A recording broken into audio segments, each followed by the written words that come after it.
Welcome to the HC Insider Podcast, a podcast dedicated to the commodities sector and the people within it. I'm your host, Paul Chapman. Today we're talking the lithium-ion battery, the platform technology of the electron future. Will this give rise to opportunities for traders? Will lithium-ion batteries become a commodity and the key commodity of the future trading house, allowing organizations to participate both in the transportation revolution, but also the energy revolution through energy storage? Today, we're going to be talking about what are lithium-ion batteries, what's the current production, the market, the supply chain, and also what are the trading opportunities of the future. Joining us to discuss is Simon Moores. Simon joined us previously on an episode focused on lithium. Simon is the CEO and founder of Benchmark Minerals, the independent pricing agency for batteries and all of their components. Simon, thanks for joining us. Paul, it's great to be back. So we're focusing in on batteries. Before we start talking about the market structure itself around batteries and whether they could be commoditized and start trading as commodities, can we do a bit of a lithium-ion 101? Can you just give us the very basics and start to help us understand some of the terminology and units of measurement that are out there? Yeah, so lithium-ion batteries they're batteries as we know it, maybe the batteries that would go into the remote control or the ones that power your iPhone and laptop. But battery plants that are being built at the moment are being built for one thing, and that's electric vehicles. Fundamentally, they're the same kind of battery, a secondary rechargeable lithium-ion battery. But there's many flavors to a lithium-ion battery, and it really counts on what's in it as well. So an NCA or an NCM cathode are the two mainstream types and flavors of lithium-ion battery that you have. And then when these plants are built in these mega factories or gigafactories, effectively they're supersized battery plants from their predecessor, they're measured in gigawatt hour. So really when you hear, like in mining and minerals, you'll have tons of material, kilograms of material. The equivalent in battery is kilowatt hours, megawatt hours, and gigawatt hours. Can you, just before we sort of dig into some of the chemistry, and because obviously these things vary by chemistry, by performance and cost, and I think we're teeing up there is a level of standardization there that means they could become commodities. Can you just help us very briefly understand the difference between a cell, a battery, and a battery pack? A battery cell is an individual unit that you're used to seeing going in the back of your remote control, or the cells that you might see going into a vehicle. But battery cells are individual units. Battery packs are a number of cells that have been arranged into that pack. And then battery packs, a number of them, it could be anywhere from 4, 6 upwards. A number of battery packs then go into the vehicle to make the EV battery. So at present, there's like 3 steps: the battery cell, the individual unit, the battery pack, that's a number of cells lined up in a physical unit, and then the pack goes into the vehicle. Now, the key is what the industry is trying to do is actually skip out that middle step and go from battery cell straight into the vehicle. And that's one of the paths going forward. So what is the kind of, when you're buying batteries, are you typically buying in packs or are you buying cells? Kind of what's the unit, the standard unit, so to speak, when organizations are filling their supply chains? It would be battery cells. If you're a buyer of lithium-ion batteries, such as an automotive OEM, you might be requesting individual number of cells because you know exactly that my vehicle takes 500 of these cells. So I'm going to need 500 per vehicle and do the maths on that. But actually, going forward, because the designs of vehicles are changing and contracts between EV makers and battery makers are very forward-looking from now to the next 5 years, such as the competition in the space. They actually do deals on gigawatt hours, which is energy storage denomination. So you can improve the energy storage in a lithium-ion battery, and the physical cell remains the same size. And that comes down to the raw materials, the chemicals, the anodes, cathodes that you put in there. So really now deals are being done on a gigawatt hour basis because it guarantees that energy storage that these EV companies need to power their vehicles. It's somewhat sort of future-proof, right? Or it's you're accounting for future research and developments. Can we dig into that? Because I think crucial to this story is you've got research into the chemistry, which affects performance, also affects costs and safety. And actually, there is a we have a tiered system at the moment in terms of the quality of the batteries. Can you describe that system to us? Yeah, so you can't use all lithium-ion batteries in all electric vehicles. There are tiers of quality. At Benchmark, we assess these tiers of quality every quarter. And what happens is we have something called the three Qs. Tier one makers have to hit these three Qs: quality, quantity, and qualification. And tier two and tier three might have some of those, but not all of those. What I mean by that is quality, it has to be the right amount of quality, the right standard of battery to be used in a Western electric vehicle, which are the highest standards, of course, in the world because of the safety risks. The quantity, they have to, in our assessment, be over 5 GWh a year of annual capacity to ensure that the quantity of batteries can be there for the major automotive companies. And the third thing is qualification. It's quite similar to the first one, but they have to be qualified by at least one major OEM, one major automotive company. And those three things go hand in hand, and those three things make you a tier one lithium-ion battery maker, of which there are only 6 at the moment. The top one by far by the end of this year will be CATL, Chinese battery maker, which at present really makes all of its cells within China. Be interesting to see what happens when it starts to expand. But that's number one with 113 gigawatt hours of capacity by the end of this year. LG Chem, Korean, number two, 92 gigawatt hours. BYD, which makes batteries really for itself within China for its own electric vehicles, but they're one of the first fully, integrated battery to automotive companies. They're number three. Number four, Samsung SDI. Number five, Tesla, but that's Tesla and Panasonic because the Gigafactory is so big. And number six, and is Panasonic on its own, which apart from Panasonic, it's interesting, apart from the big Tesla Gigafactory it's yet to announce any huge significant Gigafactory outside of Tesla. But we think it's about to do something in maybe in Europe or even in North America. So that's your big guys at present. And going forward 10 years, really, it doesn't change that much. We see Tesla going up to becoming number two. CATL remains number one. But really, the most aggressive battery makers expanding, I mean, Tesla's the most aggressive.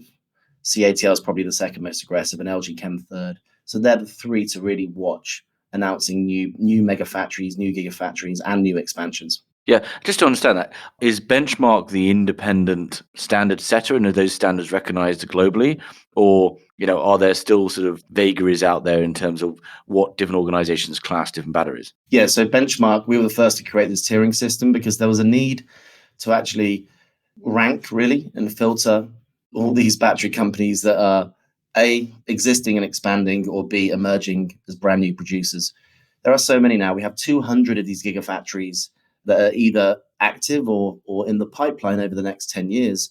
And only 5 years ago, or 6 years ago, there was 3 of them.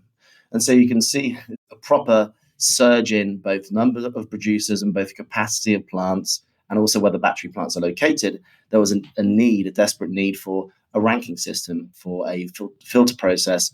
We created that at Benchmark, and our subscribers are the supply chain, the industry, and investors that are also putting money into this.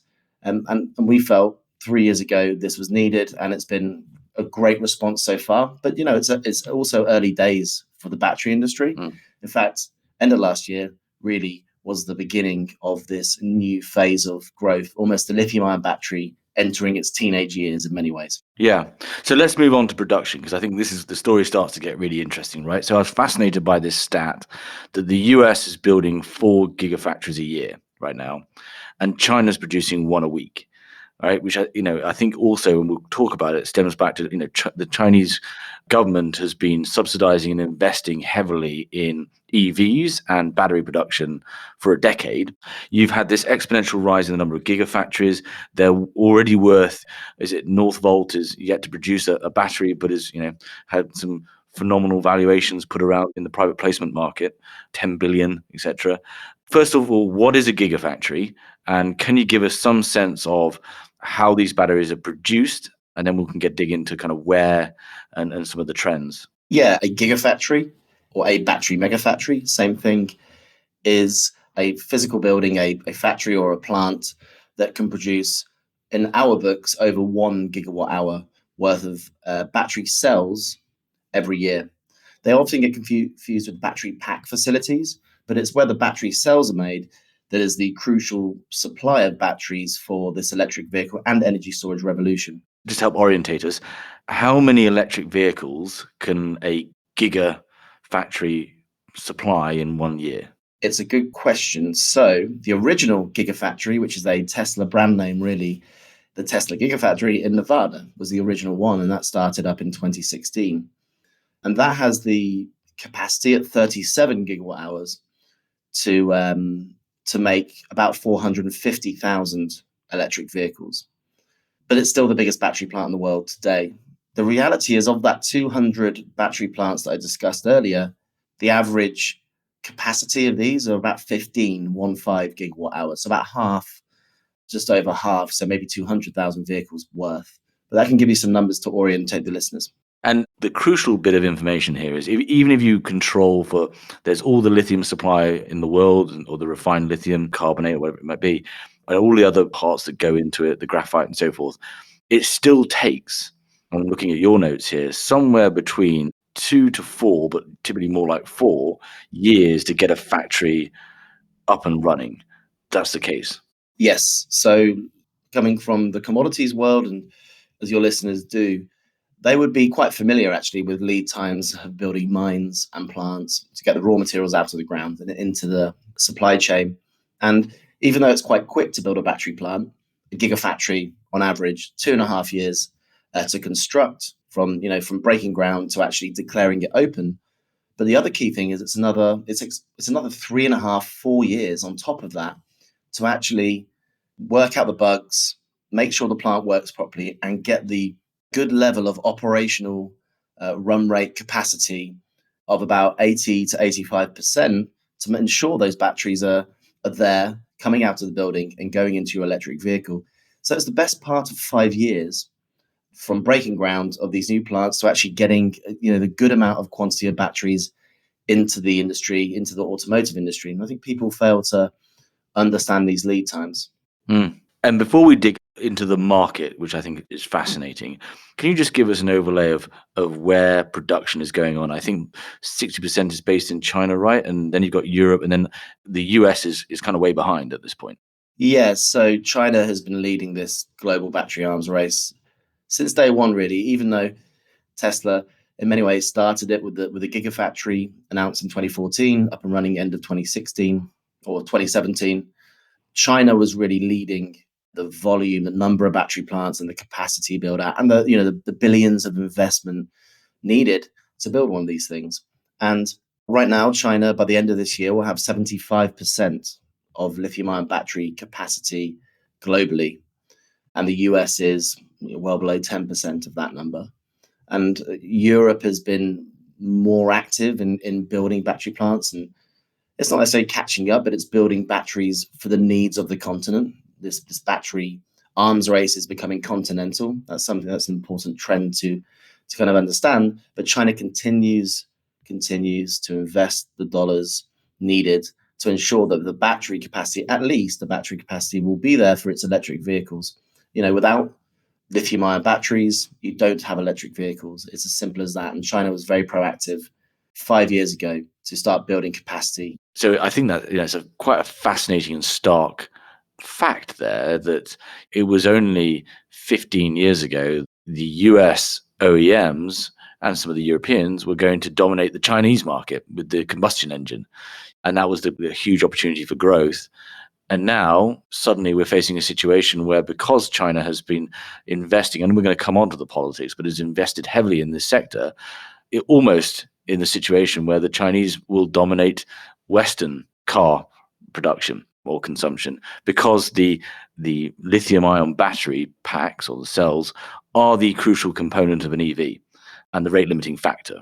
Yeah, exactly. Correct. And the trend is completely correct on the trend as well. I remember 10, 11, 12 years ago, where all the Western car companies were scrambling really to set up car manufacturing plants in China, because such was the cost advantage that China had, but it didn't have that brand leverage that people want to go out and buy a VW or a BMW or so on. So so car companies were establishing plants in China. That was only 10 years ago, give or take.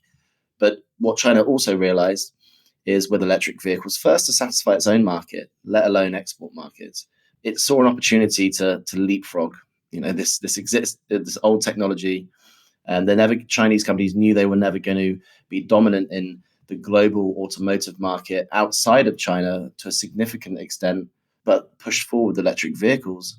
And now what's going to happen? Well, China aren't going to be exporting lithium-ion batteries. You can't ship lithium-ion batteries long distances because they're registered as hazardous goods. You might remember trying to take a mobile phone, the Samsung Galaxy, on planes only 3 years ago. They were being banned. And every time you take your wheelie case onto an airplane, they ask, is there a battery in there? Because of the risk with batteries, issues with them being damaged on transit. And of course, they have charge in it when they travel, 15% minimum charge. So the point here is you can't ship batteries long distances. So China won't be exporting batteries. But guess what? It will be exporting cars, electric cars. And that's very interesting turn of events because they're also well ahead of everyone, pretty much aside from Tesla. I really want to come on to that around the shipping piece because that plays into this discussion about whether batteries will start being traded like commodities. And I know there are already some early efforts underway, but let's go back to the market. Okay, so we've got a great setup there so far. The market to date, as I understand it, most battery factories, mega factories, have been tied to joint ventures, alliances with OEMs, and all of that forecast supply is going to go to Volkswagen or whatever it might be. And that's typically how these things are being built, right? They've already contracted for the foreseeable future to an OEM. Yeah, I would say a lot of the new ones are certainly outside of China, within Europe, and especially in the US. The US, perfect example, Tesla's Gigafactory is actually Tesla and Panasonic. Panasonic make the batteries on one side, and they go through a big conveyor belt into where the battery packs and chassis of the car are being made. And that model has been replicated in other battery plants. LG Chem's plant they're building in Ohio is with General Motors. Rewind back to 2011-12 when AESC and Vision set up a plant in Tennessee for Nissan. And so there is a lot of JV plants in the past and in the future that's really adding to a lot of capacity outside of China. It also allows them to share the risk. Certainly, if you're LG Chem, do you want to risk $4, $5, $6 billion on building a new plant and you're not sure if the customer is going to be there? Well, you can share that risk with General Motors. And General Motors are guaranteed then their batteries for the vehicles they need to produce going forward. So that's been the model. But it'll be interesting, really interesting to see how these relationships evolve because JVs don't work, not long term, not really, really well. The majority fail in these things. And of course, the battery is the IP. The battery and the software, the IP of the electric vehicle. They make this thing run. They make this thing run over a long time, and they affect the performance of the car. So do you think the car companies are going to want to give that IP or let that IP sit with battery makers? It'll be very interesting to see the way these two links in the supply chain evolve over time. Yeah. As I understand at the moment, it's sort of a $50 billion industry, but projected to go to $200 billion by 2030. Are people starting to make mega factories without having that long-term supply contracts in place? No, when a battery plant, certainly the newer ones as well, the last 2 years, if a battery plant's being built, it will be built with either long-term contracts, like rock solid supply deals in place, or as a joint venture predominantly.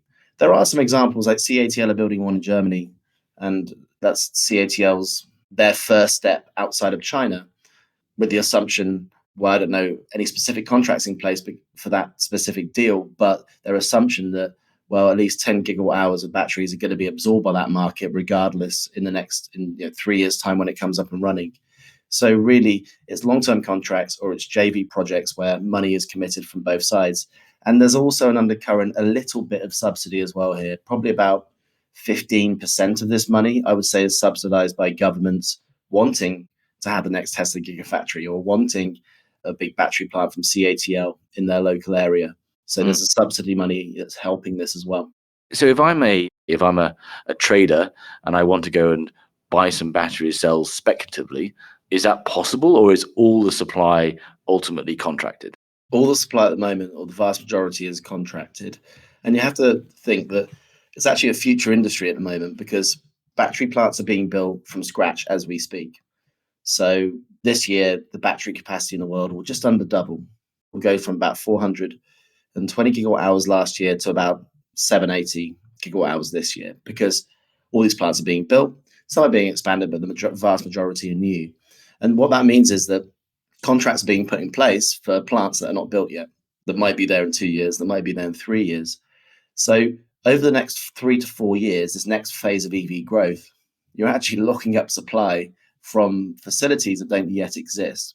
What that means is when this time comes when the batteries are being made and the electric vehicles are using these batteries, there's going to be probably quite a lot of surplus because of the volatility in the market, not because the demand isn't there, but sitting in paper contracts.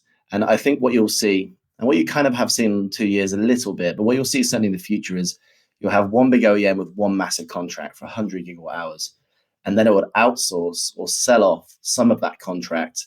Do you know what? We're not going to use 10 gigawatt hours this year or next year.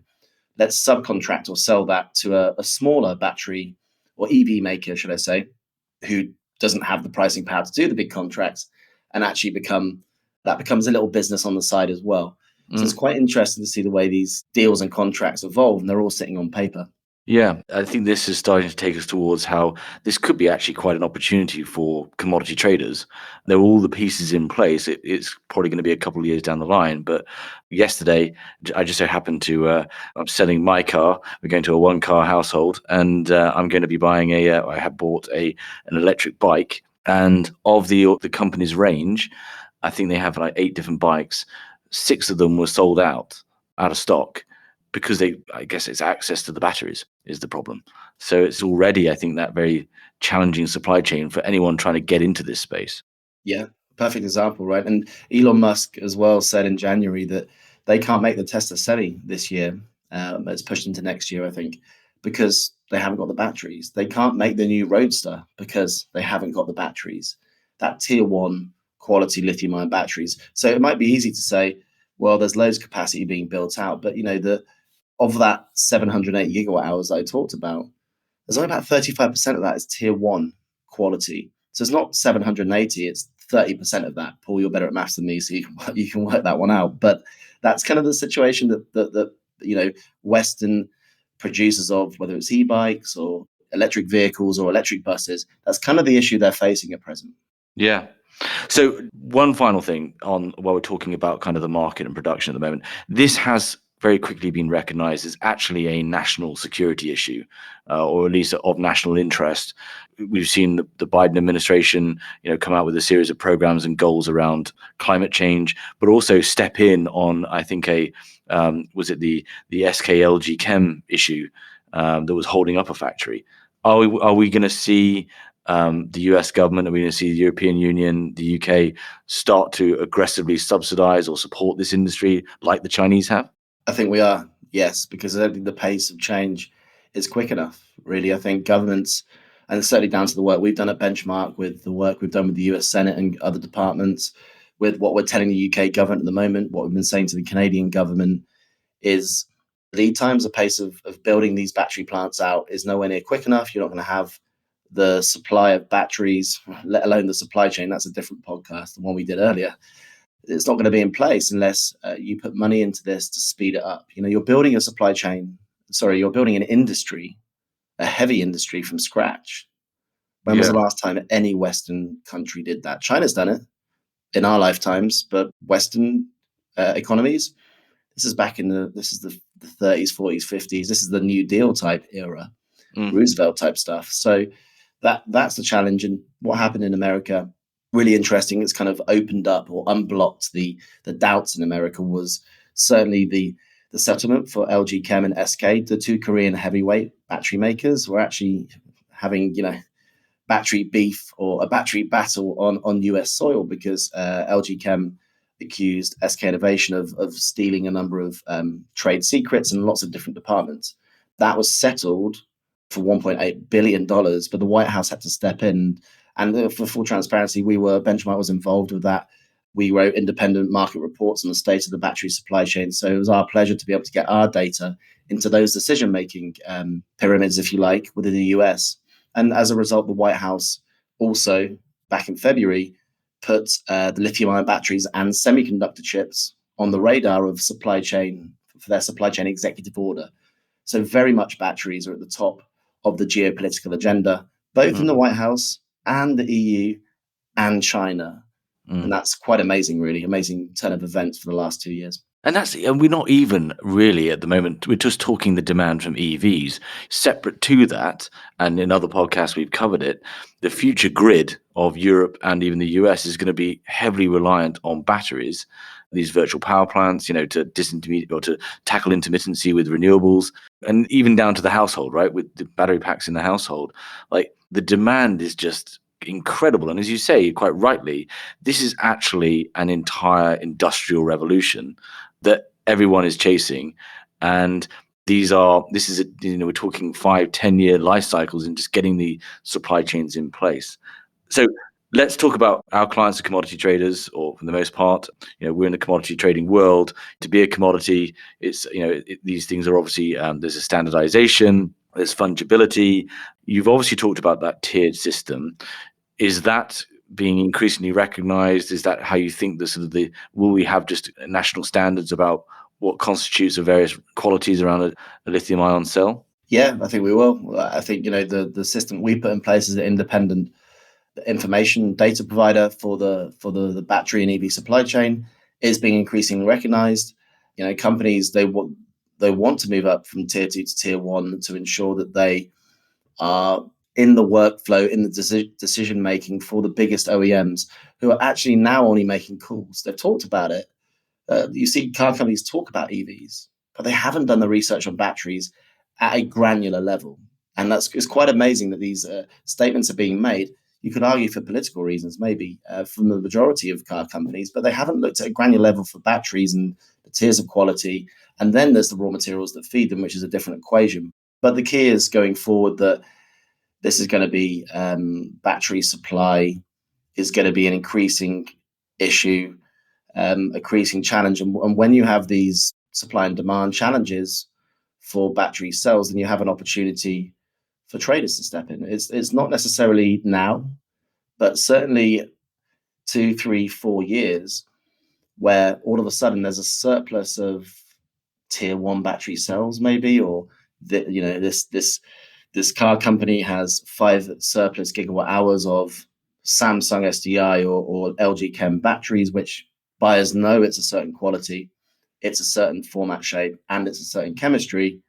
Well, it's tick, tick, tick. What's the price? Okay, done. So very much it could be traded going forward, but that system is not yet in place. As you say, there's lots of the ingredients there. I mean, you can almost envisage tolling contracts, right? Where, the trader is providing all of the raw, the cobalt, the manganese, the lithium, and so forth, and the offtake is the battery. And then there's, they're also buying and then selling on the batteries themselves. Because you have, like you said, there's an agreed standard. There's an easy way to determine price around the storage of the battery. The one bit that seems to be glaringly missing, though, is if you can't ship a battery. Well, you can. I mean, batteries have been shipped for many years. Otherwise, we wouldn't have our laptops and mobile phones and so on and so forth. And it's just the practicalities of moving batteries at huge scale. Now, you could argue we've got a lot of individual devices that we're so used to. Well, that's scale, isn't it? Well, not really. If you think of a battery in an iPhone, it's pretty much the size of the iPhone. If you think of a battery in a car, it's pretty much the chassis of the car in most models. And that's an order of magnitude bigger. It's the size of a phone versus the size of a car. And as a result, you've got a practical problem of shipping these, physically shipping the number, the weight, the volume, plus it's with charge. Therefore, it's hazardous. And this is why battery plants are being built on a continental scale. Really, batteries are being built where the cars are being built. You can ship the raw materials much easier without regulatory hurdles or hassles through different borders and the different means and ways of shipping. So that's what's happening. Really, the raw materials and the input chemicals can go to where the battery plants are, but the batteries will be made where the cars are being made. Is there, out of interest, anyone trying to technologically tackle that? Working on bulk shipping safely? Well, batteries are new. So, and really where electric vehicles are being made, those batteries are already being made on that continent. Of course, China is the leader here. Tesla get their most of their batteries from the Gigafactory in Nevada. But of course, an interesting one is Tesla originally had to ship it from Panasonic's Sumino plant in Japan. So there was physical shipping there of Tesla's first, well, the Model S batteries, the original Roadster batteries, but anything after the Model S really is now being made in the USA. And that's why there's this race to build continental capacity globally. But that's why it's also so shocking that the USA has been so far behind in announcing new capacity in plants when Europe has really cottoned onto this and China's surging ahead. Yeah, so it is feasible, and presumably the demand became there's a price for all things, right? And if demand gets that high and there's an opportunity to ship from excess capacity in China, it can be done. It's just expensive, challenging, and and obviously there's concerns. But oil's a hazardous substance as well, right? So there are potentially fixes for it if the prices get to or the market gets to such a stage that it demands it.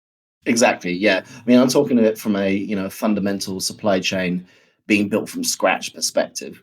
Ideally, where should these plants be? But of course, I'm probably talking about 60, 70% of the market, a future market being continental. But there's 20, 30% of that is going to be batteries moving around the world on different, shipping routes. And I do think that is an opportunity. And I think there's also that paper opportunity with future contracts, excess 5 GWh here or there, would need to be sold on to somebody that can use the batteries. And I think batteries first, even more than the raw materials like lithium, do have a tradable opportunity because when traders come into a market, they come into a market to fix inefficiencies, take advantage of excess supply or one company signing, too much capacity going forward. I actually think batteries is going to have this problem first, way before, years before the raw materials have the problem. And I think that problem is going to start rearing its head 2 years from now. So there is a big opportunity. And that's the crux of this podcast, right? Because at the moment, I would argue that much of the kind of the noise that we're hearing, not noise, but the interest that we're hearing is about the raw materials.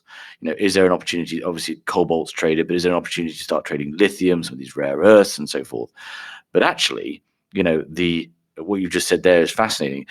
It's probably going to be the battery itself that's going to become the tradable opportunity first, because that's going to ultimately be the fundamental rate limiting factor in that whole supply chain. And is that a fair statement? I think it is a fair statement. And, tradable from my perspective of on paper, helping those contracts being rewritten and then finding a buyer for excess future supply written into a contract.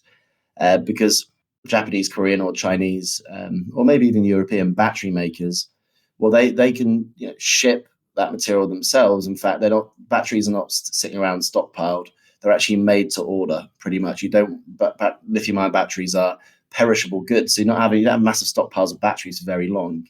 But they're made to order, and so I think it won't be necessarily initially a physical thing of shipping batteries that are sitting around to a new buyer, but actually a paper thing. So I do think that any traders that emerge will be very close with the OEMs and very close with the battery makers, and kind of sit in between them to make that link and that relationship a little bit more efficient. It sounds like a lot of the ingredients are there, albeit a little bit a ways off. Are you seeing any interest out there now? Are people talking about an open market for batteries, trading batteries, securing excess supply? What's the noise out there right now about trading batteries? The thing about trading batteries, the noise, the things we're hearing are not. That problem hasn't occurred yet. So actually, it's kind of me and Benchmark thinking about a challenge that might happen in the future. But we have had 2 years ago.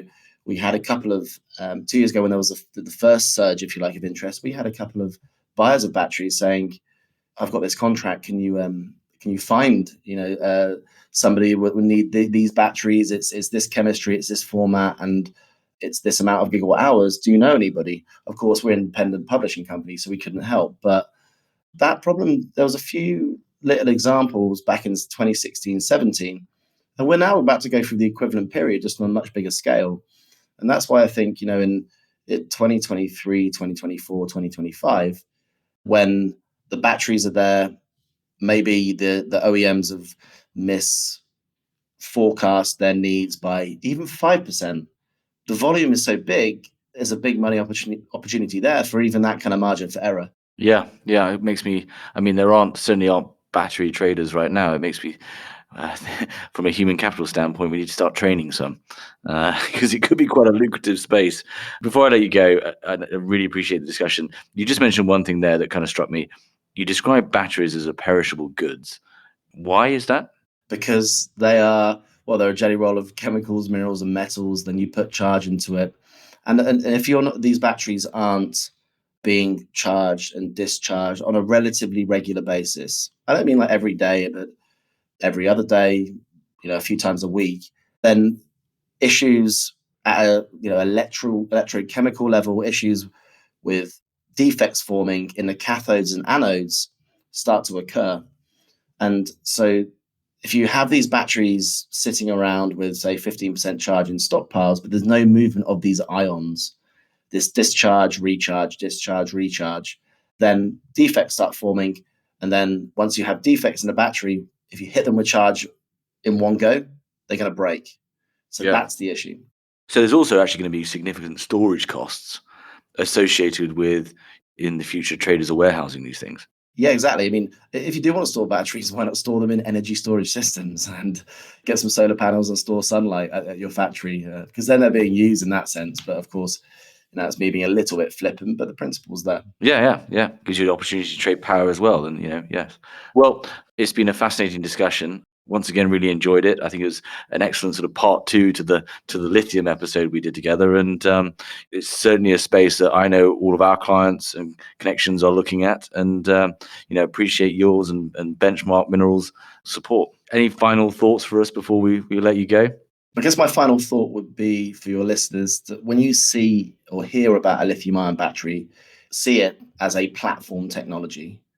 So if you have high quality, huge capacity of lithium-ion batteries in your country or on your continent, then you will have dominance in your electric vehicle industry, and the same batteries are also used in energy storage systems.